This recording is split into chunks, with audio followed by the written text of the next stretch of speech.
Тем временем еще один центр по оказанию медпомощи для горожан с симптомами ОРВИ и COVID-19 открыт сегодня в Сыктывкаре. Поликлиника на Карла Маркса, которую до этого отдали под коронавирус, с потоком пациентов просто перестала справляться. Всю нижнюю часть города теперь перенаправили в корпус на Ленина. Оттуда передает Александра Головина. В первый день работы ковидного госпиталя коридоры еще полупустые. Все пациенты встречаются здесь, на первом этаже, здесь и проходит тестирование. В среднем оно занимает до 10 минут. Ну а затем, в зависимости от результата, посетителей медучреждения распределяют в чистую и красную зоны.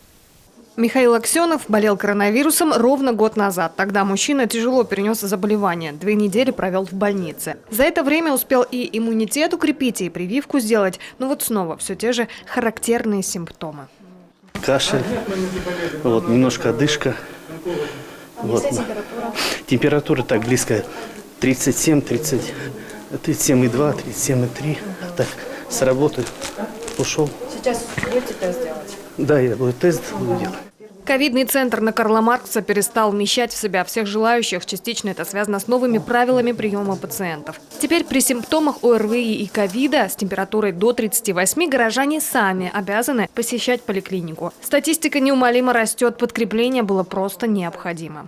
Штамм омикрон у нас появился действительно недавно, но этот штамм, он очень заразен. То есть один человек при присутствии, если рядом с ним находятся другие, может заразить до 20 человек.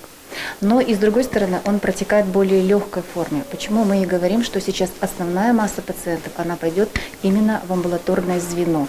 Поэтому укрепляют поликлиники для того, чтобы пациенты могли попасть на прием и могли получить медицинскую помощь. 2000 тестов рассчитывают на день. При необходимости количество увеличат. Регистратор Анастасия, кстати, еще студентка медколледжа, распределяет потоки пациентов в зависимости от результатов. Ну, грубо говоря, из 10 человека 4 точно положительные.